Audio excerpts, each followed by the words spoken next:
ಈಗ ಸ್ಟಾರ್ಟ್ ಮಾಡ್ತಿದ್ದೀವಿ. ಬನ್ನೇರಘಟ್ಟ ಹಿಂದ್ಗಡೆ ಇರೋ ಒಂದು ಸ್ಪಾಟ್ಸ್ನ ನೋಡೋಕ್ಕೆ ಹೋಗ್ತಿದ್ವಿ. ಬನ್ನಿ ಹೋಗೋಣ. ಸ್ಟಾರ್ಟ್. ಸೊ ಇದು ಫಸ್ಟ್ ಸ್ಪಾಟು. ಅಲ್ಲಿ ಬಂದ ತಕ್ಷಣ ಕೆಳಗಡೆ ಇರೋ ಒಂದು ಇದು ಜಾಗ. ಅದಾದಮೇಲೆ ನೆಕ್ಸ್ಟು ಅಲ್ಲಿಂದ ಒಂದು ಹಾದಿ ಬರುತ್ತೆ. ಆ ಕಡೆ ಹೋದರೆ ಒಂದು ನಿಮಗೆ ಸುಂದರವಾದ ನೇಚರ್ ನೋಡೋಕ್ಕೆ ಸಿಗ್ಬೋದು. ಆ ಕಡೆ ಎಲ್ಲ ಬೆಟ್ಟಗಳು ಕಾಣಿಸುತ್ತೆ, ನೋಡ್ಬೋದು. ಈಗ ನೋಡಿ ಎಷ್ಟು ಸುಂದರವಾಗಿದೆ ಕಾಡು ಎಲ್ಲ. ಇದನ್ನೇ ನೀವು ಇಲ್ಲಿ ನೋಡ್ಬೋದು. ಸೊ ಹಾಗೆ ನಾವು ನಮ್ಮ ಫ್ರೆಂಡ್ಸ್ ಜೊತೆ ಹೋಗ್ತೀವಿ ಮುಂದೆ. ಹಂಗೆ ನೋಡೋಣ ಏನಾಗುತ್ತೆ.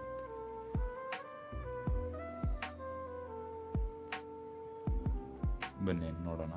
ಸೊ ಈಗ ಬಂತು ನೋಡು ನೆಕ್ಸ್ಟ್ ಸ್ಪಾಟು. ಅಲ್ಲಿಂದನೇ ಸ್ವಲ್ಪ ನೀಲಗಿರಿ ಗಿಡಗಳನ್ನು ದಾಟಿ ಹೋದ್ಮೇಲೆ ಈ ಸ್ಪಾಟ್ ಬರುತ್ತೆ. ಮತ್ತು ಇಲ್ಲಿ ನೋಡೋಕ್ಕೂ ತುಂಬ ಚೆನ್ನಾಗಿರೋ ವ್ಯೂ ಕಾಣಿಸುತ್ತೆ. ಸ್ವಲ್ಪ ಹತ್ತಿರದಿಂದ ಕಾಣಿಸುತ್ತೆ ಬೇರೆ ಬೇರೆ ಗಿಡಗಳು. ಮತ್ತು ಇಲ್ಲ ಒಂದು ಸ್ವಲ್ಪ ಗಾರ್ಡನ್ ಥರ ಏರಿಯಾ ಇದೆ. ಫೋಟೋ ತಗೊಳ್ಳೋಕ್ಕೆ ಒಳ್ಳೆ ಸ್ಪಾಟ್ ಇದು. ಸೊ ನೋಡ್ಬೋದು ನೀವು ಹಂಗೆ. ಮತ್ತೆ ಈಗ ನಮ್ಮ ಫ್ರೆಂಡ್ಸ್ ಜೊತೆ ಮುಂದೆ ಹೋಗ್ತೀವಿ. ಇಲ್ಲೆಲ್ಲ ಫೋಟೋ ಗೀಟೋ ತಗೊಂಡು ಮತ್ತೆ ಒಂದು ಸ್ವಲ್ಪ ಮುಂದ್ಗಡೆ ಹೋಗ್ತೀವಿ. ಅಲ್ಲಿ ಒಂದು ದಾರಿ ಕಾಣಿಸುತ್ತೆ. ಆ ದಾರಿ ಏನಂತ ಕೇಳ್ತಾರೆ ನಮ್ಮ ಫ್ರೆಂಡ್ಸು. ಅದಕ್ಕಾಗಿ ನಾವು ಅಲ್ಲೇ ಹೋಗೋಣ ಅಂತ ಹೋಗಕ್ಕೆ ಸ್ಟಾರ್ಟ್ ಮಾಡ್ತೀವಿ. ಸೊ ಹೋಗೋಣ ಬನ್ನಿ ನೆಕ್ಸ್ಟ್. ಸೊ ನೋಡ್ಬೋದು ನೀವು ವ್ಯೂ ಹೆಂಗಿದೆ ಅಂತ. ಇಲ್ಲಿ ಅದೇ ದಾರಿ ನೋಡಿ, ಅಲ್ಲಿ ಕಾಣಿಸ್ತಿದೆಯಲ್ಲ ಅದೇ ದಾರಿ. ಕಂಟಿನ್ಯೂ ಮಾಡೋಣ. ಸೊ ಈಗ ಆ ದಾರಿ ಎಲ್ಲಿ ಹೋಗುತ್ತಂತ ನೋಡೋಣ ಬನ್ನಿ. ಸೊ ಈ ದಾರಿ ಬಂದ್ವಿ. ಇಲ್ಲಿ ನೋಡಿದ್ರೆ 3 ದಾರಿಗಳಿದ್ವಿ. ಒಂದು ಸ್ವಲ್ಪ ಮುಂದ್ಗಡೆ ಬಂದರೆ ಅಲ್ಲಿ ಎಚ್ಚರಿಕೆ ಅಂತ ಹಾಕಿದ್ದಾರೆ. ನೋಡೋಣ ಮುಂದ್ಗಡೆ ಆದರೂ ಹೊಂಟಿದ್ದೀವಿ, ಫ್ರೆಂಡ್ಸ್ ಇದ್ದಾರೆ ಅಂತ. ಸೊ ನೋಡೋಣ ಏನಾಗುತ್ತೆ. ಒಳಗಡೆ ಎಲ್ಲ ಒಂಥರ ಗುಹೆ ಥರ ಇದೆ ಅಲ್ಲಿ ಇಲ್ಲಿ. ಸೊ ನಮ್ಮ ಜೊತೆ ಎಲ್ಲರೂ ಫ್ರೆಂಡ್ಸ್ ಇರೋದ್ರಿಂದ ಯಾವುದೇ ಅದಕ್ಕೆಲ್ಲದೆ ಹೊಂಟಿದ್ದೀವಿ. ಸೊ ಒಬ್ಬೊಬ್ಬರೇ ಹೋಗುವಾಗ ಒಂದು ಸ್ವಲ್ಪ ಎಚ್ಚರಿಕೆಯಿಂದ ಹೋಗ್ಬಿಡಿ, ಯಾಕಂದರೆ ಕಾಡಿರುತ್ತಲ್ಲ ಅದಕ್ಕೆ. ಸೊ ಅಲ್ಲಿಂದ ನೆಕ್ಸ್ಟ್ ಸ್ಪಾಟ್ ಸಿಕ್ತು. ಒಂದು ಮಸ್ತಾಗಿದೆ ನೋಡೋಕ್ಕಂತೂ. ಎಲ್ಲ ಕಲ್ಲುಗಳನ್ನ ಜೋಡಿಸಿಟ್ಟಿದ್ದಾರೆ ಅದೇನೋ ಅಂತ. ಸೊ ಹಾಗೆ ಹೋಗ್ತೀವಿ ಮುಂದೆ. ಇನ್ನೂ ಸ್ಪಾಟ್ ಇದೆ ಅಂತ. ಒಂದು ದೇವಸ್ಥಾನ ಸಿಗುತ್ತೆ ನಮಗೆ ಅಲ್ಲಿ. ಅದು ನೋಡಿದ್ರೆ ಒಂದು ಶಿವನ ದೇವಸ್ಥಾನ ಅನಿಸುತ್ತೆ. ಎಲ್ಲ ಕಡೆ ಓಂ ನಮಃ ಶಿವಾಯ ಮತ್ತು ಲಿಂಗ ಎಲ್ಲ ಇರುತ್ತೆ. ಅಲ್ಲಿ ಎಲ್ಲ ಫ್ರೆಂಡ್ಸ್ ಜೊತೆ ದೇವ್ರ ದರ್ಶನ ಮಾಡಿಕೊಂಡು ಮುಂದುಗಡೆ ಬರ್ತೀವಿ. ಅಲ್ಲೇ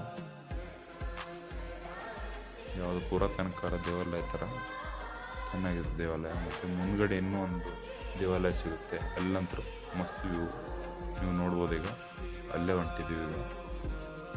ಸೊ ಇದು ಅಲ್ಲಿ ಕೊನೆಗೆ ಬರ್ತಿರೋ ಸ್ಪಾಟ್ ಒಂದಿದು.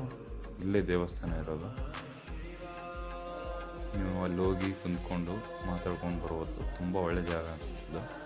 ಅಲ್ಲಿರೋದ್ರಲ್ಲೇ ಬೆಸ್ಟ್ ಜಾಗ ಇದೆ. ಸೊ ಈಗ ನೆಕ್ಸ್ಟು ಅಲ್ಲೇ ಅದೇ ದೇವಸ್ಥಾನದಲ್ಲಿ ಪಕ್ಕದಲ್ಲಿ ಒಂದು ಮಸ್ತ್ ವ್ಯೂ ಇರುತ್ತೆ. ಇದೆ ಲಾಸ್ಟ್ ಸ್ಪಾಟು ಅಲ್ಲಿ ನಾವು. ಸೊ ಅದಕ್ಕೆ ನಾವು ಮೇಲ್ಗಡೆ ಏನು ಹೆಂಗೈತೆ ವ್ಯೂ ಅಂತ ನೋಡೋಕೆ ಹೋಗ್ತೀವಿ. ಅವಾಗ ನೋಡಿದ್ರೆ ಫುಲ್ಲು ಬೆಂಗಳೂರು ಕಾಣಿಸುತ್ತೆ. ನೋಡೋಕ್ಕೆ ಎಲ್ಲಕ್ಕಿಂತ ಚೆನ್ನಾಗಿರೋ ಜಾಗ ಇದೆ ಅಂತ ಅನಿಸುತ್ತೆ ನಮಗೆ. ಸೊ ಫೋಟೋಸ್ ಅಂತ ಬಂದರೆ ಈ ಜಾಗ ಎಲ್ಲಕ್ಕಿಂತ ಬೆಸ್ಟು. ನೀವು ಬೇಕಾದರೆ ಒಂದು ಸಲ ಹೋಗಿ ಫೋಟೋಸ್ಗೆ ಫುಲ್ಲು ನೀವು ಯಾವ ಥರ ಬೇಕೋ ಆ ಥರ ಫೋಟೋಸ್ ತಗೋಬೋದು. ಬೇಕಾದರೆ ಫೋಟೋಸ್ ನಾವು ಕ್ಲಿಕ್ ಮಾಡಿರೋ ಓನ್ಲಿ ನೇಚರ್ ಫೋಟೋಸನ್ನು ಕ್ಲಿಕ್ ಮಾಡಿದ್ದೀವಿ. ಫೋಟೋಸ್ ಬೇಕಾದರೆ ಲಾಸ್ಟಿಗೆ ವಿಡಿಯೋ ಕೊನೆಯಲ್ಲಿ ಅಪ್ಲೋಡ್ ಮಾಡಿರ್ತೀವಿ. ಸೊ ಮತ್ತು ನೋಡಿ ಇನ್ನೂ ತೋರಿಸ್ತಿದ್ದೀನಿ ಈ ವ್ಯೂನ ಹೆಂಗಿರುತ್ತೆ ಅಂತ. ಜೂಮ್ ಮಾಡಿ ತೋರಿಸ್ತೀನಿ. ವಿಡಿಯೋ ಕ್ಲಾರಿಟಿ ಸರಿ ಇಲ್ಲ, ಸೊ ಆದರೂ ಅಡ್ಜಸ್ಟ್ ಮಾಡ್ಕೊಳ್ತೀನಿ ನೋಡಿ. ಸೊ ಬೆಂಗಳೂರು ನೋಡ್ತಿರ್ಬೋದು ನೀನು.